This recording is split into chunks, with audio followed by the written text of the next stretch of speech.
di sini untuk memberikan video CSL dari pemeriksaan ronsen, yaitu pertama-tama kita mempersilahkan duduk dari pasien. Ya, silakan duduk Bapak dan Ibu, kita sambung rasa terlebih dahulu dan memperkenalkan diri kita. Ya, perkenalkan saya Dokter Haikal, saya dokter yang berjaga pada klinik pada pagi hari ini. Kalau boleh tahu dengan Bapak dan Ibu siapa? Oh baik, setelah itu kita menanyakan keluhan utama, kita melakukan anamnesis secara cepat. Keluhan utamanya seperti apa ya Bapak dan Ibu? Oh iya, ini merupakan hasil ronsen dari ibunya ya. Ini untuk dibacakan. Kalau boleh tahu, sebelumnya ini kenapa kok melakukan pemeriksaan ronsen? Oh baik, dari bapaknya sendiri itu berinisiatif ya untuk memfotokan karena mengeluh seperti apa Bapak? Oh nyeri, nyerinya di bagian mana kalau boleh tahu Bapak? Oh di bagian dada ya, di bagian dada. Itu pada saat batuk ya? Oh baik Bapak. Itu kalau boleh tahu udah sejak berapa hari yang lalu ya? Oh sejak 3 hari yang lalu. Baik Bapak. Itu keluhannya seperti apa? Oh sulit bernafas ya, sesak. Oh baik. Oh, ada keluhan lain? Oh sulit untuk tidur dan juga berkeringat di pada malam hari. Dan berat badannya menurun ya sejak 1 bulan yang lalu. Baik Bapak. Sebelumnya ini saya melakukan pembacaan ronsen terlebih dahulu. Pertama-tama kita kita memastikan terlebih dahulu yang membawakan hasil radiologi ini untuk layak dibaca atau tidak. Nah, yang pertama-tama kita melakukan memasang foto dulu di lightbox seperti itu. Di lightbox kita menggunakan tangan kanan ya, kita menggunakan tangan kanan, dan yang pertama kita lakukan yaitu kita memastikan identitas dari ibunya itu apakah sudah sesuai apa tidak. Nah, ini kan dilihat bahwa dari Ibu Rasmiati ya, Ibu Rasmiati berumur sekitar 56 tahun, baik. Nah, selanjutnya kita menentukan untuk hasil ini itu apakah dia diambilnya secara postero anterior ataupun anterior posterior. Kalau kita melihat dari sini, kita mengerti bahwa ini adalah foto yang PA ya, postero anterior. Nah, setelah itu kita memeriksa kembali apakah markernya ini yang bagian sinistra ataupun bagian dekstra, atau ini bagian dekstra, atau ini yang bagian sinistra ataupun yang ini bagian dekstra. Namun di sini sudah ada marker yaitu right itu berarti ini menunjukkan bahwa ini di bagian sebelah dekstra ya. Di bagian sebelah dekstra. Selanjutnya kita melakukan pemeriksaan inspirasi minimum. Inspirasi minimum ini apakah sudah cukup atau belum.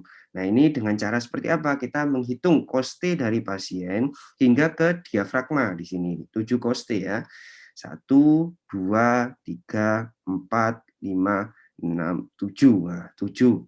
7 ini bisa dikatakan bahwa inspirasi minimum yang pada pasien ini udah cukup. Nah, pada penilaian ini kita bisa menggunakan hitungan dari koste posterior. Namun karena di pasien ini tidak bisa dihitung karena pada paru di kedua lapang pandang ini itu terdapat cairan sehingga menutupi bagian koste posterior. Baik.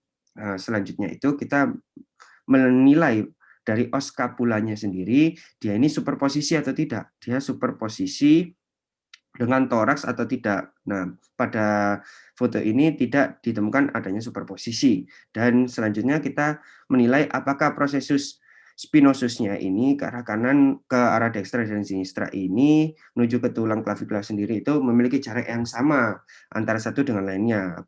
Nah, pada foto ini kita lihat bahwa memiliki jarak yang sama ya, memiliki jarak yang sama antara sinistra dan dekstra. Ini menunjukkan bahwa foto ini layak ya. Selanjutnya kita melihat hilusnya ya. Kita melihat hilus di sini, di bagian sini. Nah, ini hilusnya, dan ini juga hilusnya. Nah, seperti itu. Menunjukkan juga seperti trakeanya ya. Kita menggambarkan trakea terlebih dahulu. Seperti ini, kita lihat. Nah, ini di sini percabangannya. Percabangannya di sini, ini bagian dekstra, dan ini di bagian sinistra ya. Di bagian sini. Seperti ini. Nah, setelah sudah, kita menentukan itu ya,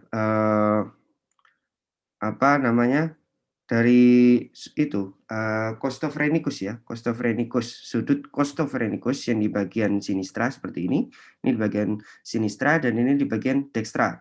Dan di sini kita menilai bahwa ini sudutnya tajam ya, costophrenicus sinistranya tajam, dan yang costophrenicus dextranya dia secara tumpul ya, secara tumpul. Dan kita di sini kita cari untuk sudut cardiophrenikusnya di sini dan di bagian sinistra, dan ini ke sudut cardiophrenikus bagian dextra seperti itu. Selanjutnya kita menghitung dari diafragmanya ya, diafragmanya kita hitung untuk tingginya seperti ini, sebentar. Untuk tinggi sudutnya seperti ini, yang di bagian dextra, dan di bagian sinistra itu seperti ini. Nah, ini bagian dari diafragmanya. Mengapa di sini ditemukan bahwa di bagian dextranya lebih tinggi daripada bagian sinistra? Karena di bagian dextra sendiri, di bawahnya ini memiliki organ hepar ya. Di sini ada organ hepar di bawahnya, sehingga bisa dikatakan ini masih normal, masih normal. Namun apabila kita juga di sini kita menggambarkan bagian dari jantungnya sendiri, kita lihat di sini bahwa jantungnya ini dia memiliki perbesaran ya di sini ya. Di sini kita gambarkan terlebih dahulu seperti ini, dan apabila kita interpretasikan, kita hitung dari CTR-nya itu dia lebih dari 50%. Nah, apabila dia lebih dari 50%, itu bisa dikatakan kardiomegali. Dan di sini kita bisa lihat bahwa untuk atrium kanannya seperti ini atrium kanannya, ini atrium dextra, ini ventricle dextra, dan di sini apexnya ya, di sini apexnya dia agak bergeser ya dari yang intercostalis 5 ke bawah. Lalu ini di bagian atrium sinistranya, sebenarnya di belakang ya gitu ya. Oke, selanjutnya kita menunjukkan bahwa di sini itu di sini pinggang jantungnya, seperti ini pinggang jantungnya, dan di arcus aortanya di bagian sini ya, di bagian nih. Nah, ke aortanya seperti ini, kurang lebihnya seperti itu. Selanjutnya kita melakukan interpretasi hasil ya, kita melakukan interpretasi hasil pada pasien. Nah, untuk interpretasi hasilnya, kita di sini melakukan, karena kita lihat dari anamnesisnya yang kita lakukan barusan, bahwa ibunya itu batuk, terus sulit bernafas, dan apabila batuk itu terasa nyeri, dan ditemukannya penurunan berat badan sejak 1 bulan yang lalu. Sejak 1 bulan yang lalu, sulit tidur malam, beliaunya juga berkeringat di malam hari. Ini salah satu manifestasi klinis dari TB, sehingga saya memberikan penegakan diagnosis berupa efusi pleura, karena di sini kita lihat bahwa dianya secara masif ya, sehingga dia sulit bernafas, dia efusi pleura, dan kausanya itu TB. Namun untuk DTX-nya atau diagnosis bandingnya, saya memberikan efusi pleura kausa dari kardiomegali, karena di sini kita temukan bahwa CTR-nya lebih dari 50%. Lalu saya memberikan berupa gagal jantung kongestif, emboli paru, dan efusi pleura et causa pneumonia. Nah, untuk tindak lanjutnya saya memberikan saran bahwa ibu maupun bapaknya untuk segera ke UGD untuk melakukan tindakan berupa torakosintesis untuk menghilangkan sesaknya tadi, karena ini kita lihat dari lapang dadanya itu terisi cairan sehingga menyebabkan ibunya ini sulit bernafas. Nah, selanjutnya apabila sudah dilakukan pemeriksaan berupa tindakan torakosintesis, kita menyarankan kita untuk memberikan pemeriksaan berupa tuberkulin dan juga tes mikrobiologi untuk penegakan diagnosisnya apakah dari kausa TB ini itu dapat ditegakkan atau tidak.